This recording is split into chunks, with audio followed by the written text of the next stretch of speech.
"Don't you dare talk to me at this party. You'll embarrass me," she warned at the door. So I didn't say a single word all night. 4 hours later, she had a complete meltdown when I ignored her. All right, Reddit, this happened 2 months ago, and I'm still processing the absolute insanity of it all.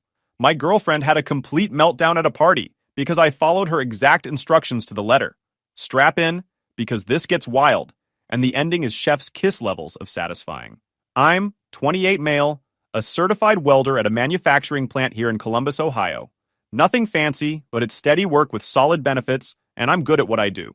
Been there 6 years. Worked my way up from apprentice to senior welder, pulling in around $65,000 a year. The kind of job where you come home tired, clothes smell like metal and burnt flux, shower takes 20 minutes, but the paycheck clears every 2 weeks like clockwork. I specialize in TIG welding, the precise stuff that requires actual skill and steady hands. Got my certifications through night classes while working full-time, paid for it all myself. My supervisor Pete once told me I had the steadiest hands he'd ever seen on someone under 30. That meant more to me than any corporate promotion ever could. I live in a modest 2-bedroom apartment on the east side. Nothing special, but it's mine. Bought it 3 years ago with money I'd saved. Got my gaming set up in the spare room, my truck's a 2016 Silverado that's paid off, and I've got enough saved that I'm not living paycheck to paycheck. Simple life, no drama, everything under control. My dad's a retired machinist who taught me early that working with your hands isn't something to be ashamed of. It's something to take pride in. While my high school classmates were drowning in student loan debt and working unpaid internships, I was pulling in decent money and building equity. But try explaining that to someone who thinks the only valuable careers happen in air-conditioned offices. Or at least it was simple until I met Avery. I met Avery, 26 female, about 14 months ago at a 4th of July cookout. She works in event planning for some corporate firm downtown, the kind of job where she's always on her phone talking about optics and networking opportunities. She was gorgeous, the kind of woman who turns heads and knows it. Blonde hair always perfectly styled, makeup flawless, dressed like she just stepped out of Nordstrom even on casual days. The first few months were great. We had chemistry, she seemed interested in my life, and I thought I'd found someone who appreciated me. She'd come to the plant sometimes to pick me up for lunch. Didn't mind that I worked with my hands. Pete even commented, "That's a good woman you got there, kid." I felt like I'd won the lottery, but around month 6 things shifted. Subtly at first. It started with little comments here and there, things that seemed innocent enough in isolation, but started adding up. Maybe you could dress up more when we go out to nice places? Or, do you have to talk about work so much? It's kind of blue collar. The way she said blue collar made it sound like a disease rather than a job description. I brushed it off at first, figured she was just having bad days, or maybe I really was being too casual. But the comments kept coming, getting more frequent and more pointed with each passing week. One Saturday, we were getting ready for brunch with her friends, and she physically stopped me at the door. "You're not wearing that, are you?" She was looking at my outfit. Clean jeans, a polo shirt, nice shoes, like I'd put on a Halloween costume. "What's wrong with it?" I asked. She sighed. "Nothing's wrong with it for like a backyard barbecue, but we're going to the Garden Bistro. It's nicer than that." I ended up changing into slacks and a button-down. Felt like I was going to a job interview instead of brunch. At that brunch, her friend Madison asked what I did for a living. When I told her I was a welder, she got this look. You know the one. That sympathetic smile people give when they're trying to be polite but are clearly judging you. "Oh, that's practical," she said, then immediately turned to talk to someone else. Avery just sipped her mimosa and changed the subject. Didn't defend me or anything. The whole meal, I felt like I was being tolerated rather than included. The comments escalated from there. My apartment was too plain and needed personality. Translation, needed expensive furniture and decorator touches I couldn't afford and didn't want. My truck, which I'd saved for years to buy and had paid off completely, was suddenly embarrassing compared to her friends' leased BMWs and Audis. "Don't you want something newer? Maybe a nice sedan?" she'd suggest. "No, Avery, I wanted a paid-off vehicle with no monthly payments, but apparently that wasn't aspirational enough." She started suggesting I hang out with her friends and their boyfriends more. Her crowd was all corporate types. Marketing managers pulling 6 figures, financial analysts who worked at investment firms, people who wore $1,000 suits to work and talked about quarterly projections over $5 artisanal coffees they Instagrammed before drinking. Nice enough people on the surface, I guess, but we had absolutely nothing in common. They'd talk about their office politics and strategic planning meetings, and I'd sit there trying to figure out what I could possibly contribute to a conversation about synergistic team dynamics or leveraging core competencies. One night we were at dinner with a group of her coworkers, and this guy Trent, trust fund kid working at his dad's firm, drove a Porsche he didn't pay for, asked what I did for a living. When I told him I was a welder, he actually laughed out loud and said, "Oh, so you're like a trade guy? That's interesting." The way he said trade guy sounded like he was saying trained monkey. He then proceeded to spend 20 minutes talking about his MBA program and how he was being groomed for senior management. I just sat there quietly, but inside I was fuming. Avery didn't defend me, didn't say anything about how I'd worked my way up, how I'd earned every certification I had, how I made honest money doing honest work. She just smiled and nodded along with Trent's stories about his executive internship adventures. That night in the car, I asked her why she didn't stick up for me. "Tyler, you're being too sensitive. Trent was just making conversation." Right, because calling someone's career interesting with dripping condescension is just friendly chat. That should have been my first real warning sign, but I rationalized it. Maybe I was being oversensitive. Maybe I needed to develop thicker skin. Maybe I needed to work on fitting in better with her world. The criticism continued ramping up. My clothes weren't nice enough for her standards. She'd go through my closet and point out everything that was too casual or too old or just wrong. Offered to take me shopping to upgrade my wardrobe with money I didn't have and didn't want to spend on clothes I'd never wear except around her friends.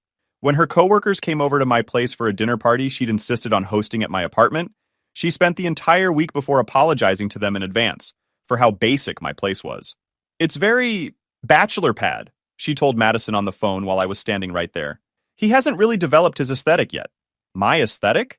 I had furniture that was comfortable and functional. I had a nice TV, a good sound system, gaming console, everything I needed. But apparently that wasn't sophisticated enough for someone trying to impress corporate event planners. She started hinting, not so subtly, that I should consider going back to school, maybe getting an office job, reaching my potential. The implication being that my current job, the one I'd worked hard to get good at and took genuine pride in, wasn't good enough, wasn't reaching anything, was just settling for mediocrity because I lacked ambition or vision or whatever other quality she thought I was missing. My best friend Brandon called it months before everything exploded. We've been tight since high school. He's a mechanic, runs his own auto shop now, knows what it's like to work with your hands and deal with people who look down on you for it. Brandon met Avery 3 times before he pulled me aside at a sports bar. "Dude," he said, looking me in the eye, "she's embarrassed by you. You see how she acts different when it's just you versus when her people are around?" I got defensive. "She's just trying to fit in with her work crowd. It's not personal. Last week I watched her apologize to her friend for your truck before you gave them a ride. She said, 'Sorry, we're taking Tyler's vehicle,' like she was warning them about riding in a garbage truck. She was joking." Brandon gave me that look. "You're smarter than this, bro. I've seen this before. My cousin dated a girl like this. Started asking him to dress different, act different. 6 months later, she'd convinced him he wasn't good enough. You know what happened? He caught her cheating. Avery's not like that." He just raised his eyebrows. "Whatever you say, man. Just don't lose yourself trying to be someone you're not. If she can't appreciate you as you are, she doesn't deserve you." Should have listened. Brandon's proven his loyalty 1,000 times over. If he was warning me, I should have paid attention. The breaking point came last Friday. Avery had been hyping up this party for 2 solid weeks. Some celebration for her company, hitting their quarterly goals, or landing a major client or something corporate related. She'd been talking nonstop about who would be there, what she was going to wear, how important it was for her career to make the right impression, and strengthen key relationships. She'd already been to 3 different stores looking for the perfect dress, spent over 2 hours on Thursday getting her hair done, and had been practicing conversation topics in front of the mirror. Thursday night, she stayed over at my place. We were sitting on the couch around 9 o'clock, me watching some documentary about metalworking techniques, her scrolling through her phone, probably checking the guest list for the 100th time, and stalking people's social media to see what they typically wore to these things. "So what time should I pick you up tomorrow?" I asked during a commercial break. "Party starts at 7, right?" She looked up from her phone with this expression I couldn't quite read, like she'd been dreading this conversation and finally had to have it. "Actually, I need to talk to you about that." The way she said it made my stomach drop. That tone. The one people use when they're about to deliver bad news but want to pretend it's not that bad. "What's up?" "So this party is really important for my career. Like really, really important. There are going to be senior partners there from firms we want to work with, Potential clients worth hundreds of thousands in contracts. People I need to impress if I want to move up in the company. Okay. I waited for her to continue, already sensing where this was heading, but not wanting to believe it. And I just think, maybe it would be better if we kept things low-key? Like professional? I stared at her. Low-key how? She set her phone down and turned to face me fully, and I could tell she'd been rehearsing this speech. Her hands were folded in her lap, her expression carefully neutral. I just think it would be better if you didn't, talk to me too much at the party, or stand near me, or try to join my conversations. I need to be able to network without distractions, and it's going to be easier if I'm not worried about your welder boyfriend embarrassing you. I finished the sentence she was dancing around. Her face flushed slightly. That's not what I'm saying. Then what exactly are you saying, Avery? Use your words. She took a deep breath, composing herself like she was about to give a presentation. Look, these people are important to my future. They're sophisticated, educated, well-traveled. They move in certain circles and have certain expectations. And you're great, you really are. I'm not saying you're not, but you don't always know how to talk to people like that. Remember Trent's dinner party when you spent 20 minutes talking about welding certifications and different types of metal? Everyone was bored out of their minds. They asked me about my job. I answered honestly. Was I supposed to lie? No, but you could have summarized, given a shorter answer, and moved on to other topics. Or remember that gallery opening last month when you wore jeans? Everyone else was in cocktail attire. You specifically told me it was casual. You said, don't overthink it, just be comfortable. It was art gallery casual, not backyard barbecue casual. There's a difference. She reached out and grabbed my hand, trying to soften the blow she was delivering. I'm not trying to hurt your feelings, Tyler. I really am not. I just need you to understand that tomorrow night is crucial for my future, for our future. These connections could mean promotions, better clients, opportunities I can't afford to miss. So please, I'm asking you, just keep to yourself tomorrow night. Don't talk to me unless I come to you first. Don't try to join conversations with my bosses or their clients. Don't tell work stories. Just blend in, be invisible, and let me do my thing. Can you do that for me? I sat there processing what she'd just said, feeling like I'd been punched in the gut. My girlfriend, the woman I'd been with for over a year, the woman I'd been thinking about moving in with, maybe even proposing to eventually, was asking me to essentially pretend we barely knew each other because she was embarrassed by who I was and what I did for a living. The logical part of my brain said I should tell her to forget it, that I wasn't going, that if she was this embarrassed by me, maybe we shouldn't be together at all. But another part of me, the part that was tired of feeling like I wasn't good enough, the part that was curious to see just how far she'd take this, decided to play along in the most literal way possible. Okay, I said calmly. I won't talk to you at the party. Her entire body relaxed with visible relief. Oh, thank God. Thank you so much for understanding, Tyler. I know this isn't ideal, but it's just for one night. Just a few hours, and then things can go back to normal, I promise. Sure, one night. Just a few hours. She kissed me on the cheek and went back to her phone, already mentally at the party, probably crafting her networking strategy. I sat there thinking about what Brandon would say if he knew about this conversation. Actually, I knew exactly what he'd say. She's treating you like a dirty secret, man. Like something she's ashamed of. That's not a relationship. That's a performance where you're the prop she wants hidden backstage. But I wasn't going to tell Brandon about this. Not yet. First, I was going to follow Avery's instructions to the absolute letter and see what happened. Sometimes the best way to show someone how ridiculous their request is to fulfill it completely. Friday rolled around, and I got ready with care. Avery had picked out my outfit. Dark gray slacks, white button-down, nice black shoes. Nothing flashy, she'd instructed. Blend in. Look presentable but forgettable. I looked at myself in the mirror. Clean-cut, well-groomed, generic. Like an extra in a corporate training video. Perfect. I picked her up at 6:30. She looked stunning. Little black dress, heels, perfect hair, and makeup. She barely glanced at me, already on her phone. Remember what we talked about? She said as I drove. Keep to yourself tonight. I'll check in with you later. Got it. Not a word.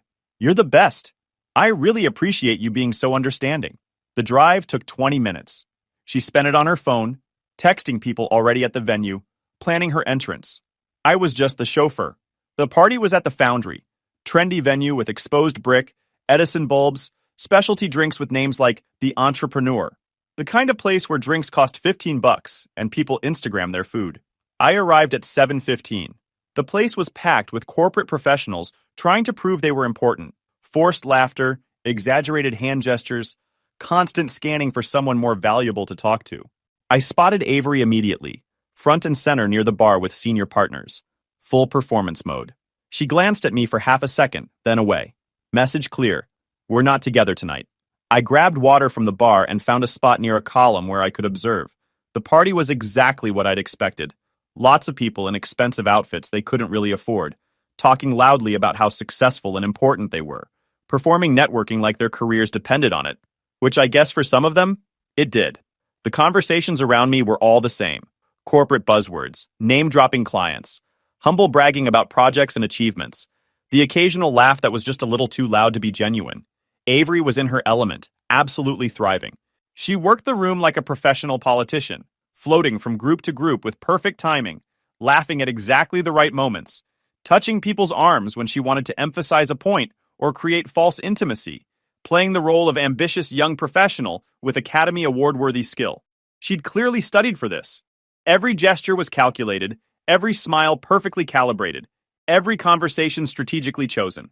She'd move through the space with purpose, spend exactly 5 minutes with the senior partners laughing at their stories, then excuse herself gracefully to join a cluster of potential clients by the appetizer table, then drift over to a group of her direct coworkers to solidify those relationships, always keeping one eye on the room to see where the next valuable conversation might be.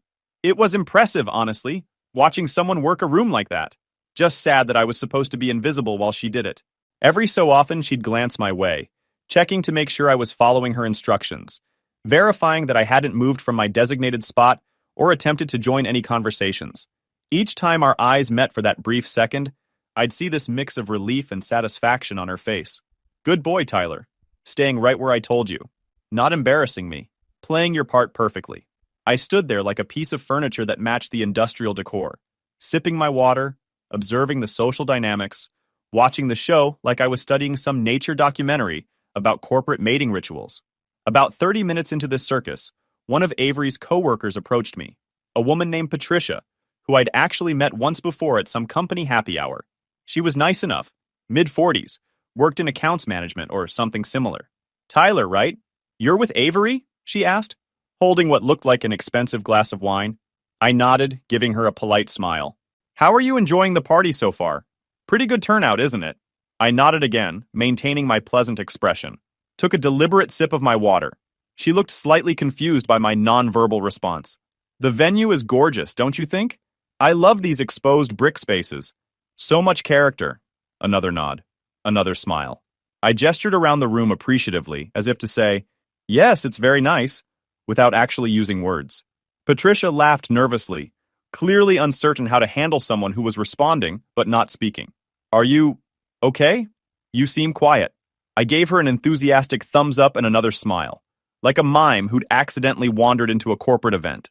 Okay, well, enjoy yourself, she said, backing away slowly with a concerned expression.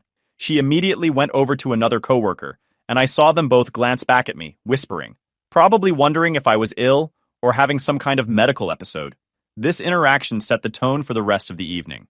People would approach me with the usual party small talk, and I'd respond with nothing but nods, smiles, shrugs, and the occasional gesture. Not a single word passed my lips. I was following Avery's instructions with military precision. Don't talk, blend in, stay invisible, don't embarrass her. About 45 minutes in, a guy who introduced himself as Kevin from accounting tried to strike up a conversation. Avery mentioned you work in manufacturing, right? What do you do there? Perfect opening for me to talk about welding for 20 minutes like I'd apparently done at Trent's dinner. That was so boring. But I just nodded and smiled. Oh, cool. What specifically, though? Like operations, logistics, quality control? I made a welding motion with my hands, bringing imaginary filler rod to imaginary metal, the universal gesture for welding that anyone familiar with the trade would recognize. But I didn't say the word. Kevin stared at me for a long moment. You're a welder? Nod. Smile. Sip of water.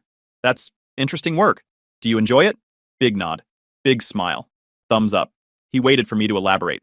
When I didn't, the silence got awkward fast. Well, nice talking to you, he mumbled, before practically fleeing to the other side of the room. I watched as he immediately found someone else, and they both turned to look at me. Kevin made a talking motion with his hand and shook his head, clearly explaining that the weird quiet guy by the column wouldn't speak. Word was spreading. I was becoming the party's mystery weirdo.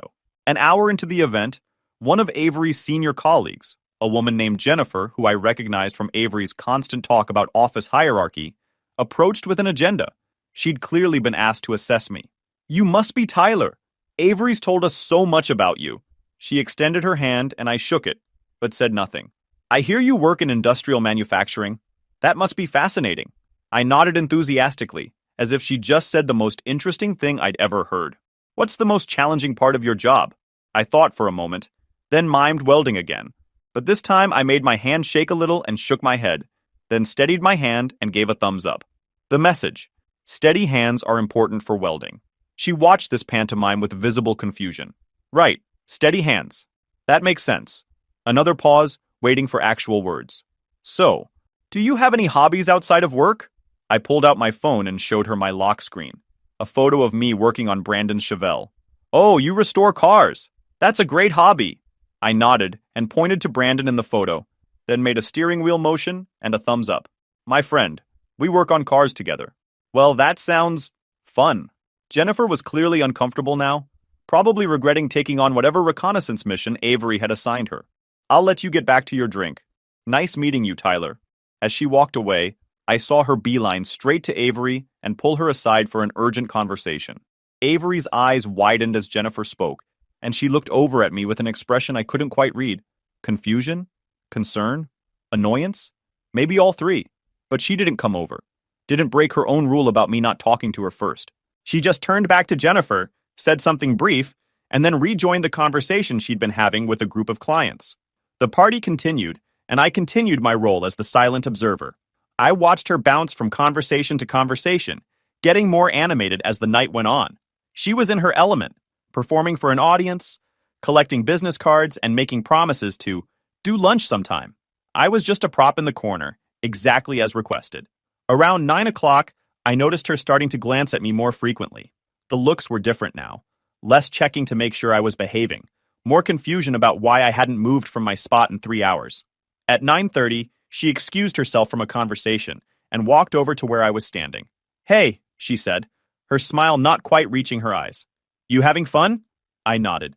She waited for me to say something. When I didn't, her smile faltered. "You've been standing here all night. Don't you want to walk around, get some food?" I shrugged. "Tyler, is everything okay?" I maintained eye contact and nodded slowly. Her confusion was shifting to concern. She was starting to realize this wasn't just me being quiet. This was deliberate. "Why aren't you talking?" I pulled out my phone and typed out a message, showing her the screen. "You told me not to talk to you at the party." Her mouth fell open slightly. I meant don't, interrupt my conversations or hang around me too much." She looked around nervously to see if anyone was watching us, still worried about her precious image.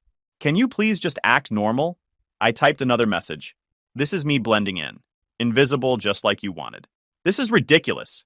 You're being childish and you know it." I tilted my head, raising an eyebrow, then went back to sipping my water, dismissing her. She stood there for a moment, clearly frustrated, but unable to make a scene without drawing attention. "Fine. Whatever.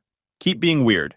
She walked back to her group, but I could see her throwing increasingly frequent glances my way, the wheels turning in her head. The night continued. I remained silent. More people tried to talk to me and got the same treatment. Polite nods, smiles, 0 words. I was following her instructions to the letter. Don't talk to her. Don't join conversations.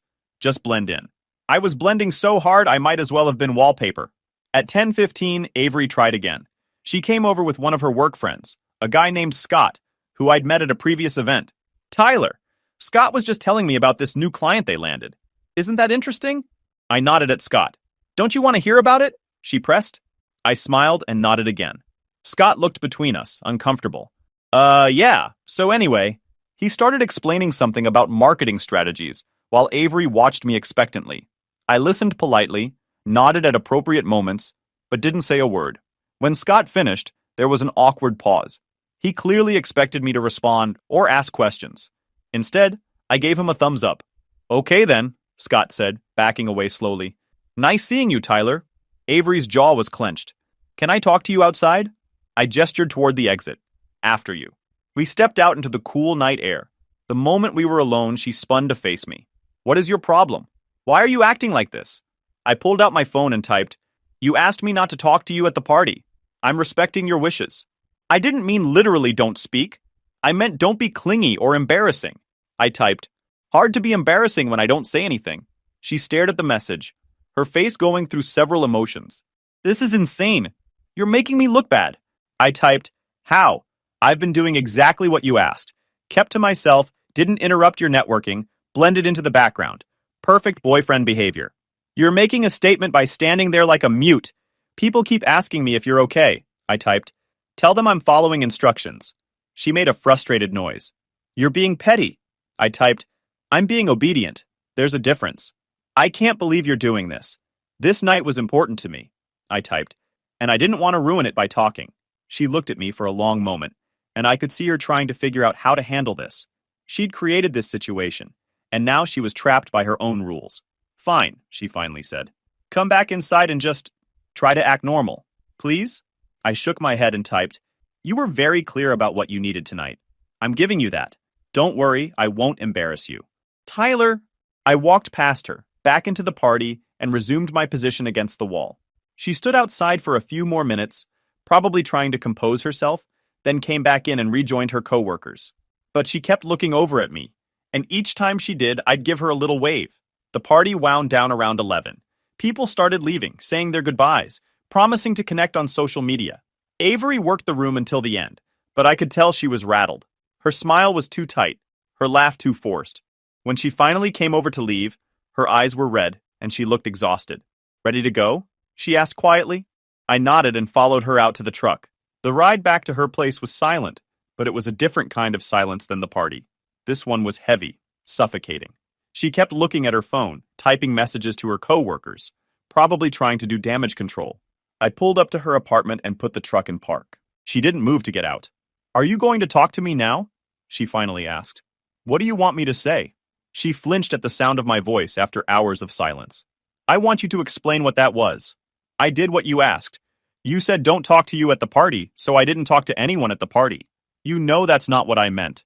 Do I? Because you were pretty specific. You didn't want me to embarrass you by talking about welding or wearing the wrong thing or not knowing how to speak to sophisticated people. So I removed the possibility entirely. That's not fair, isn't it? You asked me to make myself invisible so you could focus on your career. I made myself invisible. Mission accomplished. She turned to face me fully. You're twisting my words. I just needed you to be aware of the setting. Right. The setting where your welder boyfriend isn't good enough to be seen with. That's not... She stopped, realizing she'd walked into that one. I never said you weren't good enough. You didn't have to. You've been saying it for months. Every comment about my job, my clothes, my apartment, my truck. Every time you apologize to your friends for how basic I am. Every time you suggest I change something about myself. I was trying to help you. Help me what? Stop being who I am? Pretend I'm someone I'm not so your coworkers don't know you're dating someone who works with his hands? She didn't have an answer for that. Here's the thing, Avery. I'm not embarrassed by what I do. I'm good at my job. I make honest money doing honest work. I've never pretended to be something I'm not. But you? You're embarrassed enough for both of us. That's not true. Then why did you ask me not to talk to you at your party? Silence. That's what I thought. I leaned back in my seat. You want to know what I realized tonight? I spent 4 hours watching you perform for people you don't even like, pretending to be interested in conversations you don't care about, all so you can climb some corporate ladder that you're not even sure you want to climb. And you were willing to hide me, hide us, to make that happen. Tyler, I'm not mad, Avery. I'm just done. Done pretending it doesn't bother me when you treat me like a project that needs fixing. Done feeling like I need to apologize for who I am. Done being with someone who sees me as a stepping stone instead of a partner. She was crying now, mascara running down her face. You're breaking up with me? I'm saving us both some time. You clearly want someone from your world. Someone who went to the right schools, has the right job, knows the right people. And I want someone who doesn't think I'm an embarrassment. I don't think you're an embarrassment. Then why did tonight happen? She opened her mouth, closed it, opened it again. No words came out. That's what I thought. I reached across and opened her door. Take care of yourself, Avery. She sat there for a moment, then grabbed her purse and climbed out. She stood on the curb, looking back at me through the open door. I'm sorry, she whispered. I know you are. But sorry doesn't change how you feel about who I am. She closed the door and I drove away. In the rearview mirror, I could see her standing there, watching me leave. I called Brandon on the way home. Dude, it's almost midnight. This better be good. Avery and I broke up. Finally. What happened? I gave him the whole story. The party instructions, my silent treatment, the conversation afterward. By the end, he was laughing so hard I thought he might crash. You stood there for 4 hours without saying a word? That's the most petty, beautiful thing I've ever heard. I'm so proud of you right now. Thanks, man. So how do you feel? I thought about it. Honestly, relieved, like I can finally breathe. That's because you can. That girl was slowly crushing who you are. Good riddance. We talked for another hour, him cracking jokes about the party and me finally processing what had happened. By the time I hung up, I was actually feeling pretty good about the whole thing. The next day, Avery started texting. A lot. It started with apologies. I'm so sorry about last night. I was wrong. Can we please talk? Then came the bargaining. I'll do better. I promise I won't act like that again. Please give me another chance. Then the blame shifting. You completely overreacted. I asked for one small thing and you turned it into a huge drama. And finally, the anger. You're immature and petty. I can't believe I wasted over a year on you. I didn't respond to any of them. What was there to say? She'd shown me exactly how she felt, and I'd shown her the door. End of story. Brandon came over that weekend with some takeout, and we hung out like we used to before Avery started monopolizing my time. It felt good to just exist without worrying about whether I was dressed right or saying the right things. So what now? He asked, demolishing his third slice of pizza. Now? I go back to living my life, work my job, hang out with people who actually like me, maybe get a dog.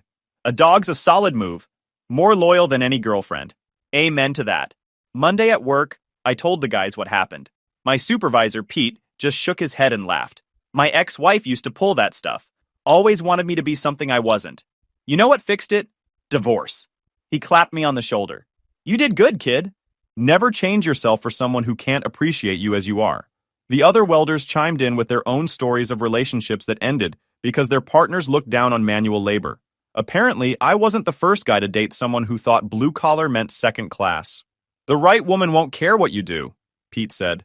My new wife thinks it's hot that I can build and fix things. That's the difference. I thought about that a lot over the next few weeks. The difference between someone who saw my job as a problem to fix and someone who might see it as just one part of who I am. Avery tried calling a few more times, left some voicemails that ranged from apologetic to accusatory. I deleted them all without listening completely. There was nothing left to say. About 3 weeks after the breakup, Brandon and I were at a sports bar watching the game when I saw Avery walk in with a group of her coworkers. She spotted me immediately, and I could see her debating whether to come over. She did. Tyler, can we talk? There's really nothing to talk about, Avery. I've been thinking a lot about what you said, about how I made you feel. And you're right. I was wrong. Okay? I miss you. I miss us. Brandon was watching this interaction with undisguised interest, ready to jump in if needed. I miss the version of us where I felt like myself, I said. The one before you started trying to change me into someone I'm not. I wasn't trying to change you. You were embarrassed by me. That's the bottom line. And I can't be with someone who sees me as a fixer-upper. But I don't anymore. I realized, Avery, it's over. We're done. I'm sorry if that's hard to hear, but dragging this out isn't going to change anything. She stood there for a moment, tears welling up. I really did love you. Maybe you did, but you loved the idea of what I could become more than who I actually am. She wiped her eyes and nodded. I guess I can't argue with that. She looked at Brandon. Take care of him. Always do, Brandon replied. She walked back to her group, and I turned back to the game. Brandon handed me a water and raised his own in a toast. To being yourself, even when people want you to be someone else. I'll drink to that. 2 months later, I'm doing great. The apartment's still basic, my truck's still paid off, and I still come home from work covered in grime and metal dust. But I'm genuinely happy. Actually happy. Not performing happiness for someone else happy. I did get that dog, by the way. Rescue pit bull named Duke. He doesn't care what I do for a living or whether my furniture has personality. He just cares that I come home every day and throw his tennis ball. I ran into Patricia from Avery's office last week at the grocery store. She asked how I was doing, and I told her great. Avery mentioned you two broke up. She seemed pretty upset about it. It was for the best. Can I ask what happened? At that party, I mean. You were acting so strange. I smiled. Just following instructions. She looked confused but didn't push it. As I walked away, I heard her mutter, "That poor girl," and I had to laugh. Poor girl. She'd asked me to be invisible, to not embarrass her, to know my place. I'd done exactly that, and she couldn't handle the consequences of her own request. The irony was perfect. If you enjoyed this video, please hit that subscribe button. It really helps the channel and help us bring you more and better stories. Thanks.